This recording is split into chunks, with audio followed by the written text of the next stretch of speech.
जाबाक ईरानी सदर इब्राहिम रईसी कौन थे, तफसीलात जानते हैं इस वीडियो में। ईरान के सूबे मशरक़ी अज़रबैजान से तबरेज़ जाते हुए हेलीकॉप्टर हादसे में सदर इब्राहिम रईसी, वज़ीर ख़ारिजा समेत अहम हुकूमती ओहदेदारों की मौत हो गई।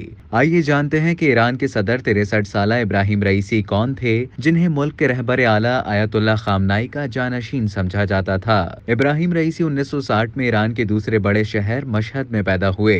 उनके वालिद एक आलिम थे और इब्राहिम महज 5 बरस के थे जब उनके वालिद उन्हें दाग़े मुफारक़त दे गए। वालिद के नक्शे कदम पर चलते हुए उन्होंने 15 साल की उम्र में मुक़द्दस शहर क़ुम में एक मदरसे में हुसूल तालीम की गर्ज से जाना शुरू किया और उस वक्त के मुतादिद अहम उलमा से तालीम हासिल की। एक तालिब इल्म के तौर पर उन्होंने 70 की दहाई के अवाखिर में मगरबी हिमायत याफ्ता शाह ईरान के खिलाफ मुजाहिरों में हिस्सा लिया। आयतुल्लाह ख़ामनाई के इनक़लाब ईरान के बाद उन्होंने अदलिया में शमूलियत इख्तियार की और सिर्फ 20 साल की उम्र में उन्हें तेहरान के बिलमुकाबिल वाक़ई शहर करज का प्रोसिक्यूटर जनरल नामजद किया गया था, जिसके बाद उन्होंने कई शहरों में प्रोसिक्यूटर की हैसियत से खिदमत सर अंजाम दी। उस दौरान वो आयतुल्लाह ख़ामनाई की ज़ेरे तरबियत भी थे, जो सन 1981 में ईरान के सदर बने थे।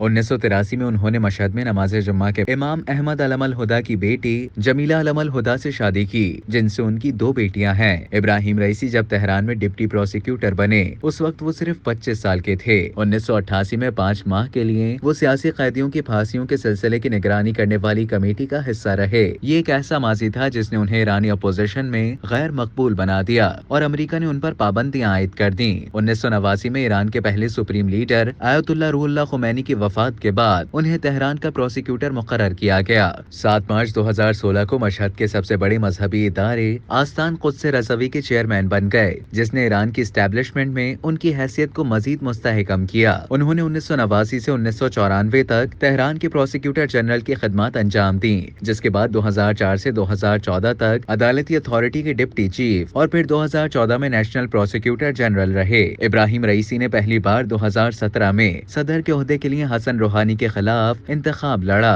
पहली मर्तबा में शिकस्त के बाद रईसी ने अपनी अगली सदारती मुहिम के लिए मंसूबाबंदी शुरू कर दी और जून 2021 में उन्होंने 62% वोट हासिल किए। तहम एतदाल पसंदों को इंतखाबात में हिस्सा लेने से रोके जाने के बायस टर्न आउट सिर्फ 48.8% था। इब्राहिम रईसी ने 2021 में एक ऐसे वक्त में बतौर सदर मुल्क की बाग दौड़ संभाली थी जब ईरान शदीद समाजी बहरान के साथ साथ अपने मुतनाज़ जौहरी प्रोग्राम के सबब अमेरिका की वजह से आयद की गई पाबंदियों की वजह से माशी दबाव का शिकार था। उस दौरान आलमी वबा कोविड-19 ने मामलात को मजीद खराब कर दिया था और अगस्त 2021 तक ईरान में कोरोना वायरस से 97,000 अमवात हो चुकी थी। सितंबर 2022 में उन्हें मुल्क में अपने दौरे इक़्तिदार की शदीद तरीन मुश्किलात का सामना करना पड़ा था, जब हिजाब उतारने के मामले पर महसा अमीनी की दौरान हिरासत मौत के बाद मुल्क भर में बड़े पैमाने पर मुजाहिरे और हंगामे फूट पड़े थे।